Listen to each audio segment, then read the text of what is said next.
Hello, folks. Thanks for joining me on the 29th episode of Al's Joint. Today, we'll delve into the courts finally pushing back against Donald Trump and his ridiculous tariffs and pushing back, telling him he cannot have our military in American cities. Joining me today will be Dennis Painter, longtime union activist from Xenia, Ohio. So as we pay homage to Phil Collins, let's take the gloves off and let's get at it. I have with me again, Dennis Painter. How you doing, Mr. Painter? Doing well today. How about you?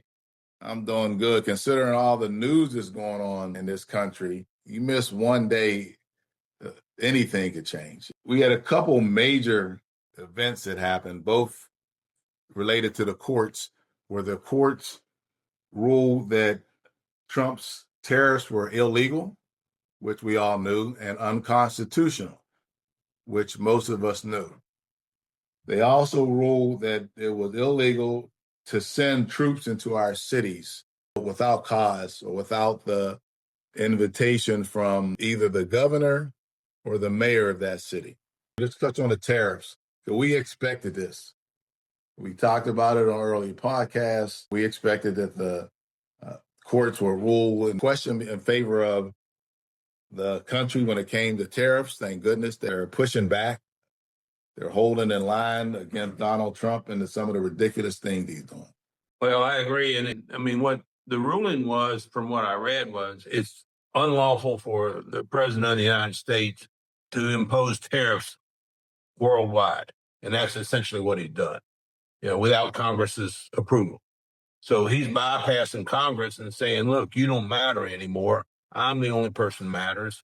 And that disturbs me because I think has some mental issues and some control issues.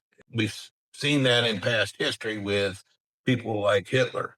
Yeah, the courts ruled against it. Will he back off? I think he calls himself the great negotiator. I think what he'll do is quietly concede and then say he's a success, but we'll see how that goes. Not on all of them. He'll blame the courts of being anti-American. He tends to do that. Or he'll blame the quote-unquote liberals and Democratic Party and anyone else but him. That's a narcissist in progress right there. Now, in addition to the tariffs, like I stated, the courts pushed back against him sending troops into American cities. They said it was illegal what he'd done in Los Angeles. Of course, he still claims that he's going to send troops to Chicago. I don't personally think he's going to do that. He's going to kind of wait and see what the court does, but he's going to keep that out there so folks can keep talking about it because it works. He's looking for anything that he can throw out there that they take attention off of all the other things that he's doing screwing up this country. Well, I'm hopeful that the ruling by the courts will stop taking power away from the states because Trump does not have the authority to police the states. And that's a safeguard for the entire country. One person doesn't have that authority. Now, if there's a crisis, there's some authority. But, if he creates a crisis, a riot, people, burning stuff down, people are going to get on board. But I think right now people are saying, leave us alone. Chicago is saying, stay the hell away from us. Okay. And I think they're saying the right thing. I saw pictures of our troops in D.C. stopping cars for what? Just to harass people. They weren't improving crime because the people driving down the road weren't criminals. It's all a political ploy to make him look tough. I'll tell you what, if he wanted to impress somebody, he'd take those troops and those National Guards and put them investigating all this human trafficking we have of children. People need to understand that tens of thousands of children go missing every year. And you get about 45 to 50% of them are found. They're located. And some of them were runaways. Some of them, the other parent took them. Some of them were kidnapped, but they're located. The other ones are never located, and we never hear anything about that. If you have that much manpower, why aren't you trying to deal with the human trafficking crime and criminals that are out there? I agree with you on that, Al. I mean, it's our children, our daughters, our granddaughters that's being raped and abused. But they're also bringing other people's daughters from across the borders to be raped and abused. And it's so clear to me is we already know that this is going on. He already knows this is a problem within our country. Why send the troops to a location that the local police are handling the crime there? Now, there's no city in the United States of America that doesn't have some level of crime. So, listen, I just want to put that out there. But the local police handle that. If you really want to have an impact that is positive on this country, that people will appreciate and support, go after these businesses that are attracting underage girls for sex. Go after the people that are paying for it. You go after both of them. Although Trump wants to prevent crime, he's not there to prevent crime at all. He's there to try to intimidate and to bully and say, I run this country. And my question to folks would be, how can you have a criminal claim that they're fighting crime? Someone who's been convicted of 34 felonies, who's been accused and is yet to stand trial on rape charges, who I believe is a pedophile. And he has the audacity to say that he's fighting crime. It's no different than a fox saying, how dare this other animal come and eat the chickens? How dare you? Somebody needs to protect those chickens from those animals so I can eat them later. It doesn't make sense. Here's a scary thing, though. Here's what I hope that Americans think about. In every country where it went from a democracy or a republic to some form of a dictatorship, the army, the National Guard, the military, all these armed forces slowly integrated into those cities. And we always take the position that don't do anything to upset them. But at some point, it's going to be clear that they've declared war on the American citizens. So at that point, whose army is it? It's no longer ours. You can't tell me that if you come to my city and take my rights away and say I have no more constitutional rights and say, but I'm working for you, I'm your army. My point is, no, you're not. You're taking away my way of life. That's when the Civil War starts. That's why we have the Second Amendment. Folks are armed. Right. And on that, and we talked about this on the previous podcast, but our Second Amendment rights. But what Trump is doing is trying to overtake our government. And, part of the Second Amendment rights says we have the right to protect our government. All right. Not overthrow it, protect it. But now we have this person in office is actually piece by piece dismantling our government to suit, the dictatorship and the king. And if we rise up, against that, now obviously he's going to call in more troops. That changes the dynamic, in my opinion, that we're trying to preserve our government. We're trying to preserve our Constitution. We're trying to make sure that it's there for the future, not, be a dictatorship as Trump wants it to be. How do people take an oath to the Constitution of the United States of America and all armed forces do that and turn around and follow his orders to violate the Constitution of the United States? That's the part where I'm assuming that each one of those military personnel has to contemplate, do I follow my oath to the Constitution? Do I follow the commander in chief? The scary part and the thing that bothers me the most is that at some point folks are going to break, for folks are used to having their constitutional freedoms. And they're not going to let somebody come in and take them and say, because we declared your city politically unsafe, that we have a right to come in and take away your rights. It's going to break, and then he's going to try to use that to send in more troops. I don't think people understand there's 340 million Americans now. There's no way that our military, even if you brought every single one from overseas, from every base in the world, every National Guardsman Every person in ICE that they hired, it's not even close that they can even handle a third of our population if it's an uprising. So I'm just afraid that what Donald Trump has done is set into motion the possibility of there being a civil war, and he can stay in office that way. I think he's absolutely pushing for unrest that will send us into a civil. I don't think there's any question about that. I look at what I call the old guard and wonder, are they're looking at it in the sense of, we're going to continue to protect the Constitution and protect our country. And I say the old guard is the ones he dismissed because, you and I, okay, we can resist. We know how to picket. We know how to fight the boss. We know those things. But when it comes to fighting the military or fighting, that type of civil war, we need somebody that's trained to do that, to be effective.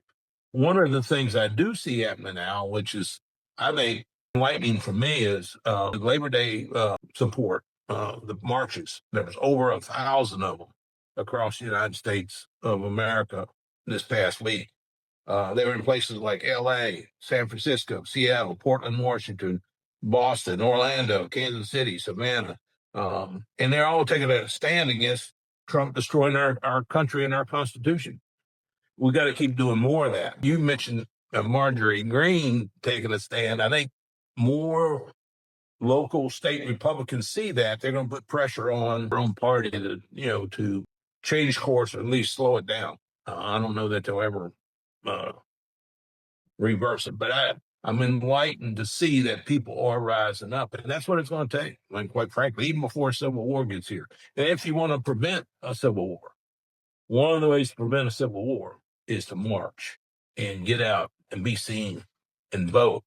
If Trump is going to move troops into Chicago, New York, D.C., L.A., San Francisco to prevent people from voting, we're going to have a serious problem. And I think there's going to be disputes on midterms if Trump allows them. If he doesn't create an issue that gives him the quote unquote right to not hold midterms. Because you said it, and I believe you're right. He cannot afford to lose because if he does, he's going to prison. He cannot allow that to happen. So if he loses midterms and the House takes over, he's out. He's going to be impeached and he's going to be put out. And might be the same for some of the Supreme Court we talked about today. Well, you can see by the videos, there were tens of thousands of workers marching throughout the United States at the Labor Day parade.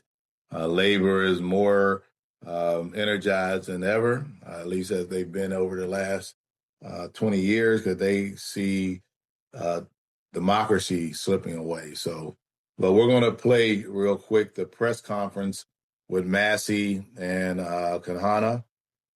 And Marjorie Taylor Greene is in attendance, which is a good thing. I'll let folks know now that I'm not a fan of Marjorie Taylor Greene, but she's speaking out against sex trafficking and Epstein files and pedophiles.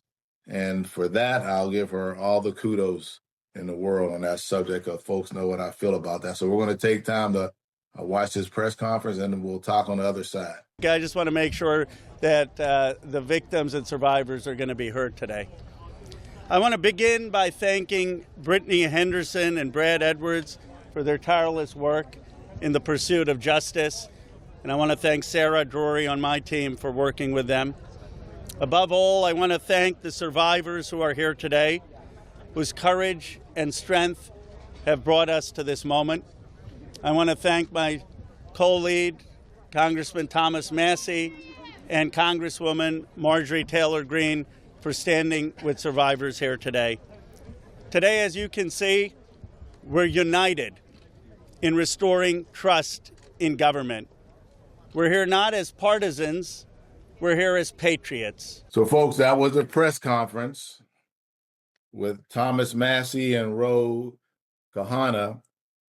But shockingly, I see Marjorie Taylor Greene there taking the lead. Like I said earlier, I have to give kudos, because if she's fighting against pedophiles, I'm fighting right next to her. So this Epstein thing is going to another level, Brother Painter. I agree, and I think we both we've been talking about these underage girls, but we found out that there were some underage boys as well involved, in that we need to broaden this out a little bit and just say underage children. I agree. That was a shocker to me. I'll be honest. I never knew that. I was watching CNN yesterday, and they had the victims on asking questions about the Department of Justice failure to reach out to them at all. And there were men, and I said, "What the hell?" So now we know, like you said, there were teenage males and females who were being abused. I get sicker every day. Well, the pressure is building on Trump. I think the fact that Marjorie Greene Taylor was out there is a signal to the Republicans and to Trump that the pressure is building. Today, Trump announced that this whole thing calling for the Epstein files and investigation into it is just a Democratic hoax, that we're just trying to divert attention away from his successes.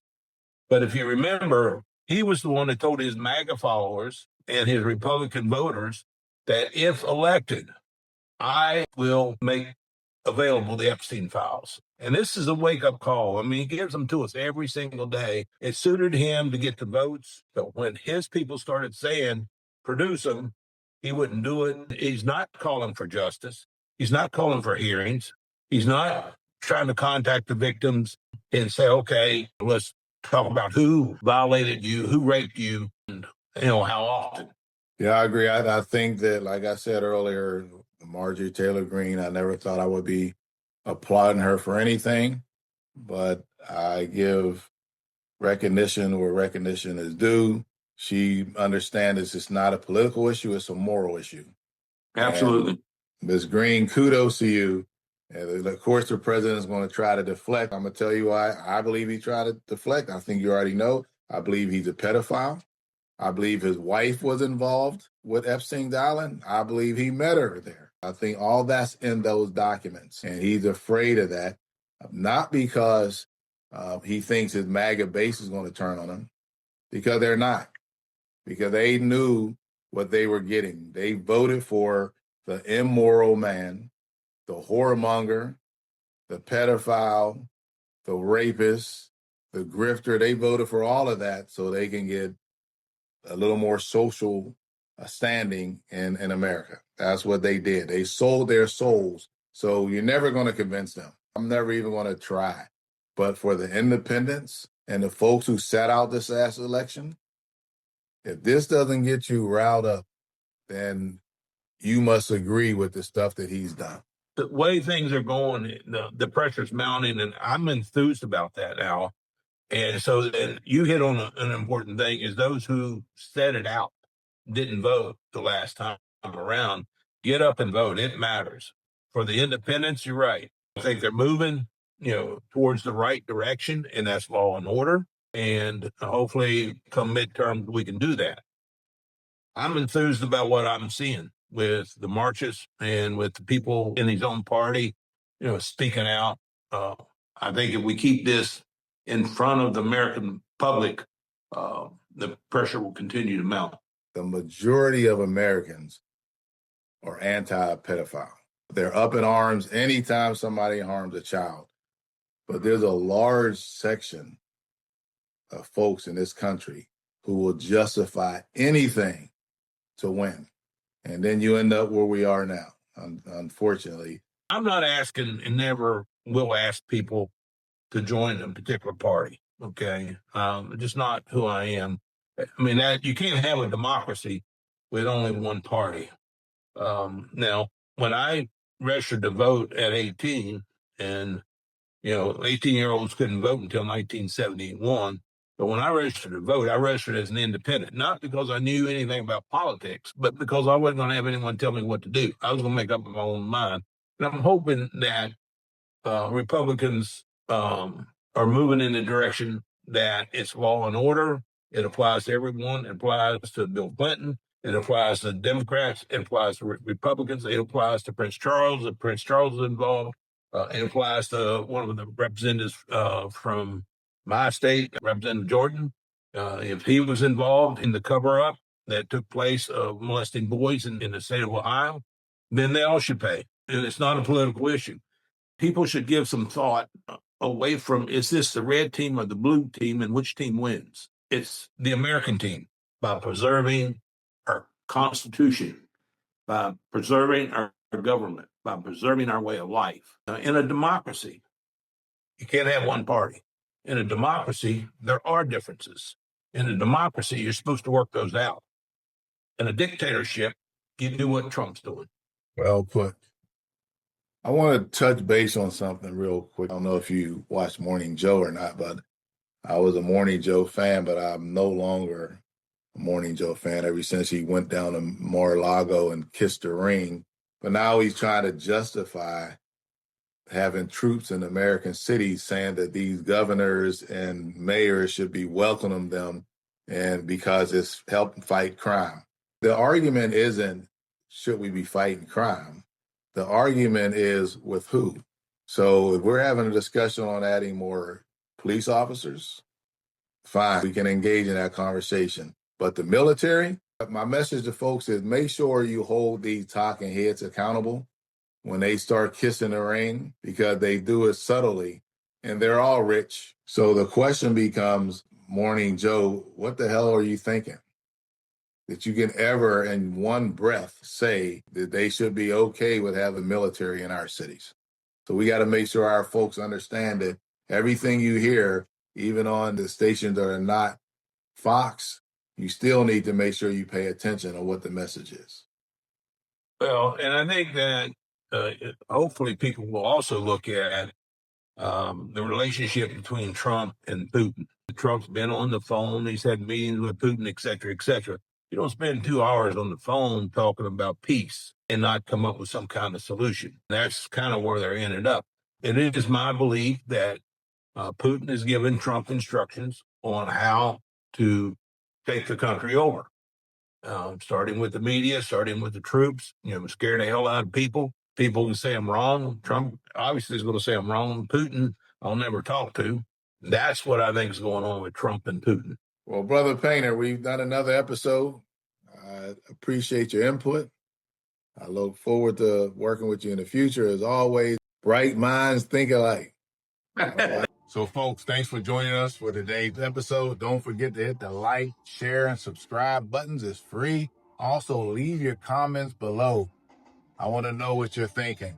Join me next Friday as we continue our fight on Al's Joint to keep this country out of the hand of those far right-wing nuts and pedophiles. Peace. This episode of Al's Joint is brought to you by the Peabody Highlander 1975 through 1981 Class Reunion Committee.